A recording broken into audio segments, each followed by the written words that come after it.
नमस्कार दोस्तों, आपके अपने चैनल प्योरिटी ऑफ लाइफ में मैं नीलम शुक्ला आपका बहुत बहुत स्वागत करती हूँ।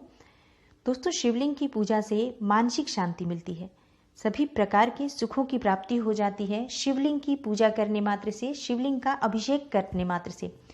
लेकिन हम अगर अपने घर में शिवलिंग स्थापित करते हैं या करना चाहते हैं तो किन बातों का हमें ध्यान रखना चाहिए, क्योंकि वैसे तो भगवान भोलेनाथ बहुत प्रसन्न हो जाते हैं और बहुत शीघ्र प्रसन्न हो जाते हैं, लेकिन अगर उनकी पूजा में कोई भूल हो जाए तो उसका दुष्परिणाम हमें ना मिले, इसके लिए हमें क्या ध्यान रखना चाहिए, किन बातों का ध्यान रखना चाहिए। स्पेशली जब हम अपने घर में शिवलिंग स्थापित कर रहे हैं तो ये ध्यान रखना ज़रूरी है कि शिवलिंग का आकार क्या होना चाहिए, संख्या कितनी होनी चाहिए, मतलब कितनी संख्या में हम शिवलिंग अपने घर में स्थापित करें, कौन सी चीज़ें भगवान शिव को प्रिय हैं जो हमें उन पर अर्पित करनी चाहिए, और कौन सी चीज़ें जो भगवान को बिल्कुल प्रिय नहीं है तो उन चीज़ों को हमें भगवान शिव पर नहीं अर्पित करना चाहिए। शिवलिंग पर जल चढ़ाने की विधि क्या है, किस दिशा में शिवलिंग स्थापित करें, अगर हम अपने घर में रखते हैं तो जलधारा की दिशा क्या होनी चाहिए, और शिवलिंग का जल हमें क्या करना चाहिए, जो हम अभिषेक करते हैं उस जल का क्या करें, शिवलिंग की पूजा विधि क्या होनी चाहिए, और शिवलिंग के साथ हम सर्प देवता या नाग देवता रख सकते हैं या नहीं रख सकते हैं, कौन सी धातु का शिवलिंग हमें रखना चाहिए। ये सभी बातें मैं आपको आज की इस वीडियो में शेयर करने वाली हूँ, और वीडियो को पूरा ज़रूर देखें। अगर आपको आज की वीडियो अच्छी लगे तो इसे लाइक कर दीजिए और ज़्यादा से ज़्यादा इस वीडियो को शेयर कीजिए। बात करें शिवलिंग की, तो शिवलिंग की अगर पूजा की जाए तो शिव शक्ति दोनों की ही आराधना हो जाती है। शिवलिंग की पूजा का बहुत अधिक महत्व है। शिवलिंग की पूजा से जब शिव शक्ति दोनों की पूजा हो जाती है तो दोनों की कृपा मिलती है और हमारी कामनाएं बहुत ही शीघ्र पूर्ण हो जाती हैं। तो जब हम अपने घर में शिवलिंग रखते हैं तो हमें इन बातों का ध्यान जरूर रखना चाहिए, जैसे आकार क्या होना चाहिए। देखिए, जो मंदिर में स्थापित होते हैं शिवलिंग वो किसी भी आकार के हो सकते हैं, कितने भी बड़े आकार के शिवलिंग मंदिर में स्थापित हो जाते हैं, लेकिन घर में जब शिवलिंग स्थापित करते हैं तो अंगूठे से बड़ा शिवलिंग घर में नहीं होना चाहिए। और किस धातु का शिवलिंग होना चाहिए, शिवलिंग किसी भी धातु का हो सकता है, जैसे कि सोने से बना हुआ शिवलिंग, चांदी से बना हुआ शिवलिंग, या पीतल से बना हुआ शिवलिंग। स्फटिक का शिवलिंग भी बहुत अच्छा होता है। पारद का शिवलिंग सर्वश्रेष्ठ माना जाता है घर में स्थापित करने के लिए, या फिर नर्मदेश्वर शिवलिंग भी बहुत श्रेष्ठ होता है घर में स्थापित करने के लिए और पूजा करने के लिए। तो आप कोई सा भी शिवलिंग अपने घर में स्थापित करें, लेकिन आकार का ध्यान रखें, आपके अंगूठे से बड़ा शिवलिंग नहीं होना चाहिए। घर के मंदिर में कितने शिवलिंग स्थापित कर सकते हैं, घर के मंदिर में कभी भी एक से अधिक शिवलिंग नहीं होना चाहिए। हमेशा घर में एक ही शिवलिंग, एक ही शालिग्राम रखना चाहिए, और उनकी विधि से अगर हम पूजा करें, सही नियमों से पूजा करें, तो हमारे को बहुत अधिक शुभ फल की प्राप्ति होती है। और शुभ फल देने वाला होता है घर में शिवलिंग स्थापित करके उसकी विधिवत पूजा करना।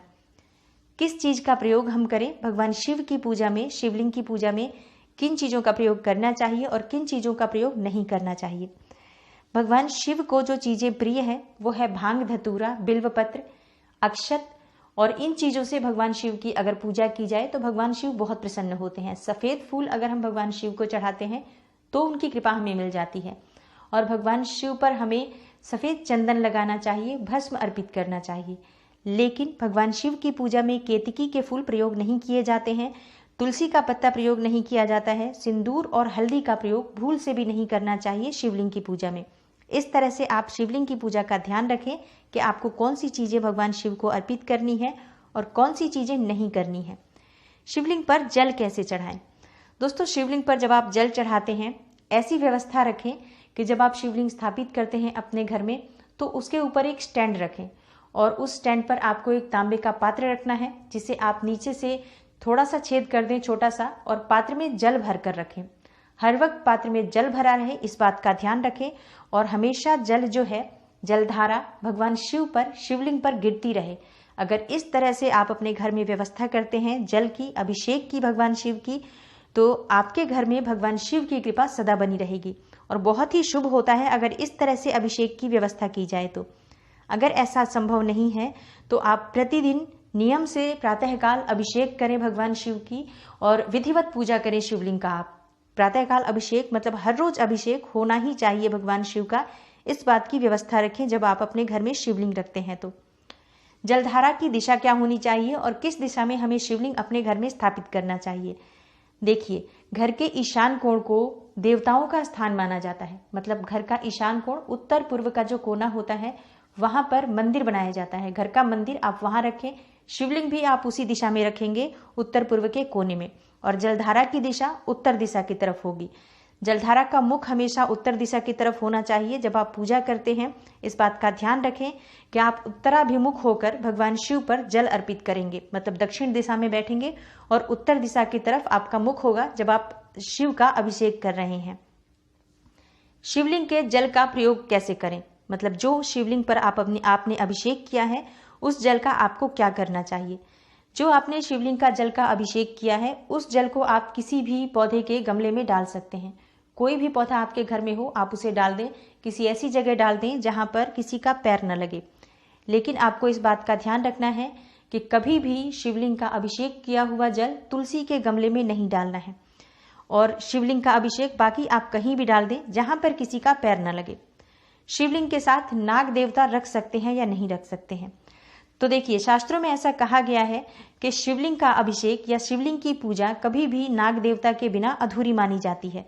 तो अपने घर में जब आप शिवलिंग रखते हैं तो एक छोटा सा नाग देवता, सर्प देवता बनवा कर रखें। जैसे कि चांदी का, पीतल का, किसी भी धातु का एक सर्प बनवा कर आप शिवलिंग के ऊपर रखें और उनकी भी पूजा आप विधि विधान से करें। जैसे आप शिव की पूजा करते हैं, वैसे ही आपको सर्प देवता की भी पूजा करनी है। तो इससे आपको पूजा का जो है पूर्ण फल प्राप्त होगा। शिवलिंग की पूजा में आपको किस बात का ध्यान रखना है? अगर आपके घर में शिवलिंग है तो इस बात का ध्यान रखें कि आपके घर में साफ सफाई हमेशा होती रहनी चाहिए। घर में गंदगी नहीं होनी चाहिए। जहां आपने शिवलिंग रखा है वो जगह बिल्कुल साफ सुथरी होनी चाहिए। जिस पात्र में आपने शिवलिंग स्थापित किया है उस पात्र में हमेशा साफ सुथरा होना चाहिए। वो पात्र हमेशा ऐसा नहीं कि जल भरा रहे उसके अंदर और ऐसे ही गिरता रहे। जल का एक सही निकास होना चाहिए और जैसे ही जल पूरा भर जाता है आप उसे निकाल कर किसी गमले में डाल दें। इस तरह से आपको हमेशा सफाई का ध्यान रखना है। और जो पात्र आपने शिवलिंग के लिए रखा हुआ है वो पात्र स्टील का नहीं होना चाहिए। वो पात्र आप या तो पीतल का लें, तांबे का, या फिर कांसे का रख सकते हैं। स्टील का पात्र भगवान शिव को रखने के लिए, शिवलिंग को रखने के लिए भूल से भी प्रयोग ना करें। इस तरह से आपको शिवलिंग का ध्यान रखना चाहिए अगर आप शिवलिंग घर में स्थापित करते हैं तो। अब बात करते हैं कि अगर घर में शिवलिंग है तो पूजा कैसे करनी चाहिए। घर के मंदिर में जहां पर आपने शिवलिंग स्थापित किया है, आप कभी भी शिवलिंग की पूजा अकेले ना करें। जैसे कि शिवलिंग अगर घर में है तो उनके साथ उनका पूरा परिवार होना चाहिए। जहां भी शिवलिंग होता है, जहां पर भी आप मंदिर देखते हैं, वहां पर पूरा शिवलिंग का परिवार होता है। शिव जी का परिवार, जैसे कि माता पार्वती, भगवान गणेश, कार्तिकेय भगवान, नंदी देवता और सर्प देवता, ये सभी शिव जी के परिवार हैं। और इनके साथ ही भगवान की पूजा जो है, भगवान शिव की पूजा पूर्ण मानी जाती है। तो जब आप अपने घर में शिवलिंग स्थापित करते हैं तो इन सभी की छोटी छोटी मूर्तियां उस थाली में, उस पात्र में स्थापित करें और फिर आप भगवान शिव की पूजा करें तो बहुत ही श्रेष्ठ फल की आपको प्राप्ति होगी। जब आप पूजा करते हैं, प्रातःकाल स्नान करें। स्नान के बाद सर्वप्रथम आप अपने घर के मंदिर में भगवान शिव की पूजा करें, शिव का अभिषेक करें। शिव का अभिषेक आप जल से कर सकते हैं, कच्चे दूध से कर सकते हैं। अगर आपको गाय का दूध मिल जाता है सर्वश्रेष्ठ है, नहीं मिलता है कोई बात नहीं, आप सिर्फ गंगा जल से अभिषेक कर दें। पंचामृत बनाकर अभिषेक कर सकते हैं, जैसे कि दूध, दही, घी, शहद, शक्कर। तो इन सभी चीज़ों को मिलाकर पंचामृत बनाएं, भगवान शिव का अभिषेक करें। आप किसी भी वस्तु से भगवान शिव का अभिषेक करें, उसके बाद आपको जल का प्रयोग जरूर करना चाहिए और गंगा जल भगवान शिव की पूजा में जरूर प्रयोग करें। इससे आपको विशेष कृपा प्राप्त होती है भगवान शिव की। भगवान शिव की आपको सुबह शाम दोनों समय पूजा करनी है। अगर आपने घर में शिवलिंग रखा है तो आरती करनी है भगवान शिव की कपूर से और उनके सामने आपको शुद्ध घी का दीपक रोज जलाना है, सुबह शाम दोनों समय। एक भी समय ऐसा नहीं होना चाहिए जब भगवान शिव घर में है, भगवान शिवलिंग का आपने स्वरूप रखा है और उसकी पूजा आप नहीं कर रहे हो। नियमित आपको उनकी पूजा करनी पड़ेगी अगर आपने घर में शिवलिंग स्थापित कर रखा है तो। बिल्कुल भी शिवलिंग का अनादर आपके लिए अच्छा नहीं होगा। घर में सकारात्मकता नहीं आएगी अगर आप भगवान शिव का अनादर करेंगे या एक भी समय उनकी पूजा अधूरी रहेगी तो। शिवलिंग के पास शुद्ध घी का दीपक जलाकर वहां बैठकर आपको थोड़े समय मंत्रों का जाप भी जरूर करना चाहिए। भगवान शिव के मंत्र का जाप कर सकते हैं, शिव चालीसा का पाठ कर सकते हैं, आप चाहें तो शिव सहस्त्र नाम का पाठ कर सकते हैं। इस तरह से भगवान शिव की पूजा करें। शिव महापुराण का पाठ कर सकते हैं और कुछ भी अगर आप भगवान शिव के पास बैठकर थोड़े समय भजन कीर्तन करते हैं तो आपके घर में बहुत ही सुख का अनुभव आपको प्राप्त होगा।